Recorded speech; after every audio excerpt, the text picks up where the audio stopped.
Hoje eu vim aqui em Curitiba, na Assembleia Legislativa, conversar com o deputado estadual Douglas Fabrício, que também é presidente da CPI dos Portos. Deputado, boa tarde primeiramente, né?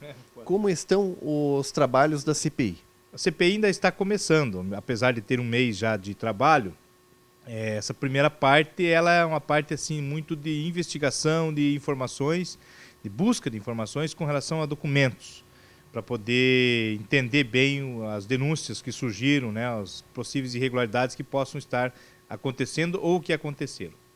Se você pegar e analisar que o governo do Paraná, o governo Requião, o seu irmão, eles construíram lá dois novos terminais públicos, com o dinheiro do povo, e até hoje está paralisado isso, quer dizer, não deixaram a coisa bem feita, isso é prejuízo para o povo. Então, eu estou falando do terminal público de álcool, estou falando do terminal público de fertilizantes, que nós olhamos, encontramos lá paralisados.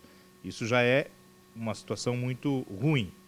Além também da situação das ações trabalhistas, que o Porto de Paranaguá, ao longo dos últimos anos, deixou acontecer. Uma série de irregularidades, me parece, e isso tem causado um enorme prejuízo ao erário público, né? E tudo isso será analisado para que a gente possa, ao futuro, aí, indicar as soluções. Deputado, Paranaguá fica com o ônus do Porto. Também tem o bônus, que são os milhares de trabalhadores que trabalham e que levam sustento para suas famílias. Mas tem um ônus muito grande, que são os buracos que ficam devido à grande quantidade de caminhões. E uma das coisas que poderia ser feita para resolver esse problema seria o pagamento do ISS, que o Porto deve à cidade de Paranaguá. Isso não acontecia na gestão passada.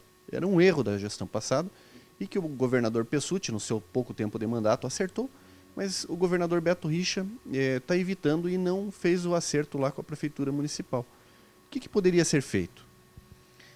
Bom, com relação ao trabalho da CPI, com relação a esse assunto, nós vamos levantar essa informação, é nova para mim, né? Com relação que o governo anterior não pagava devidos tributos. Com relação ao governo Beto Richa, nós vamos buscar essa informação junto ao superintendente e também junto ao próprio secretário da área, que é o Pepe Richa, o secretário de Infraestrutura, para que possa nos informar o porquê não está regularizando isso. Agora, infelizmente, o Porto de Paranaguá, e não só o Porto, não só a cidade de Paranaguá, ao longo desses últimos 8 anos, sofreu muito foi o Paraná inteiro, e o Brasil, mas o Paraná principalmente, porque com os erros que aconteceram na gestão do ex-governador Requião, prejudicou o Paraná. Você pegue, por exemplo, a questão ideológica de briga que ele teve com relação aos transgênicos. Isso, o Porto, o seu movimento foi afetado, né? E o interior do Paraná, que tem produção agrícola muito forte, acabou sendo atingido, porque com isso gerou prejuízos, né, para os produtores. E com isso gera prejuízo para o comerciante, principalmente das pequenas cidades. E o pior de tudo é a má gestão, né? Não cuidar bem daquilo que é um bem de todos, que é público, que é o Porto de Paranaguá. Deputado, muito obrigado por ter nos recebido aqui no seu gabinete. André Pioli, o Repórter Cidade.